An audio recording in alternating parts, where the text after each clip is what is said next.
I know that you have sort of had a religious sense about you over your adult life, and it's had expression in lots of different ways. Even sort of Wicca at one point, you were sort of out in the woods doing sort of nature worship and that kind of thing. I think you've also, had a period where Buddhism has been kind of quite central to your life. Mm-hmm. So, having gone through all of those different ways of engaging, what made you arrive at Christianity? Well, I suppose that this sense of the sacred or the divine or this religious sense, whatever you call it, which has always been with me,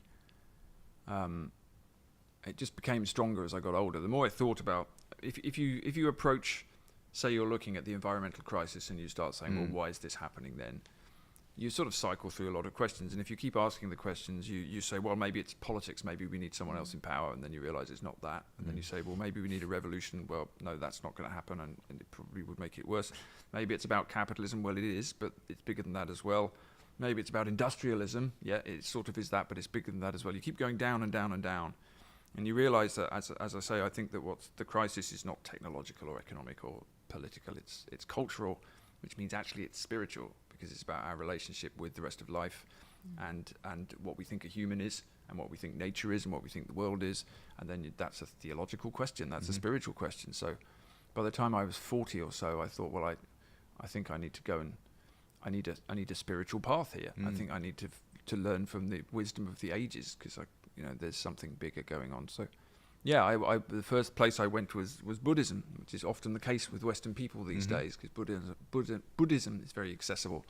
So I spent about 5 or 6 years studying Zen and practicing Zen and Chan Buddhism, which was very productive, and I did learn a lot, and I had a lot of experiences. I especially learned a lot about the nature of the self. Buddhism is very good at teaching you the nature of the kind of the false self. But there was also something missing from it, and I wasn't sure what it was, but I sort of realized to my horror that maybe it was God. I thought, no, this can't be true. No. So I didn't want to use that word, but I thought, well, I don't know. I sort of wanted to worship something, which I thought was a bit weak of me. But there was a lack of relationship somehow in Buddhism for me. There wasn't a relationship I felt like there was a source of something. There was something big going on, and I didn't have a relationship with Buddhism. So at the same time I was studying, I was reading mythology, I was going on 4-day retreats in the woods, 4 days of fasting in Dartmoor in the woods, and doing all sorts of other things as well. And eventually I ended up thinking, well, look, maybe I need a nature religion, right? Because I love nature. I should have a nature religion. That might work. So I've always been very interested in sort of magic and things. So I ended up, as you say, joining a Wiccan coven. So a sort of new age witchy thing for a while. For a couple of years I did that. And that was interesting as well. I learned some things from that. But Wicca is a sort of false, made-up religion with lots of different aspects of things cobbled together from kind of the Masons and Aleister Crowley and all sorts of other stuff like that. So some of it's interesting, but some of it's a bit sinister. You don't realise that till you're in it. Not deliberately so, but I think that kind of thing is playing with powers that the people involved in it don't necessarily realise they're playing with. Okay. But anyway, what really happened was I still had a sense that this wasn't quite right. And then all sorts of strange things started happening to me. I had a dream about Jesus, and I thought, what was that about? I wrote it down. It was so very particular. And then I started having sort of...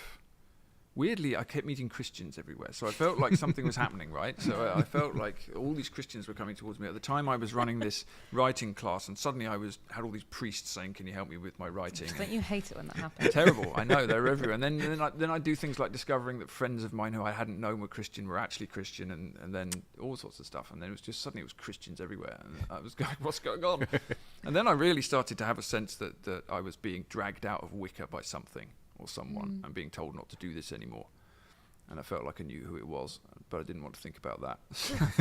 But a lot of things happened to me, to cut a long story short, and it was partly a sort of intellectual dissatisfaction with what I was doing, but more than that, it was actually a lot of experiences. I felt like I was being really forcibly dragged towards Christianity.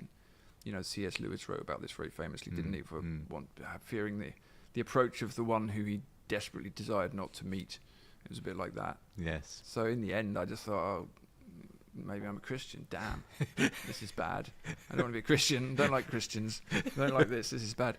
But then of course I started to look into Christianity, and start getting into the real meat of it.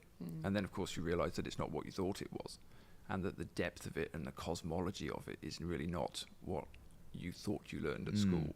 And it's very badly communicated to us, unfortunately. The trendy vicars didn't have the whole story. I appreciate their efforts, but it wasn't. The attempt to make Christianity relevant just makes it less relevant.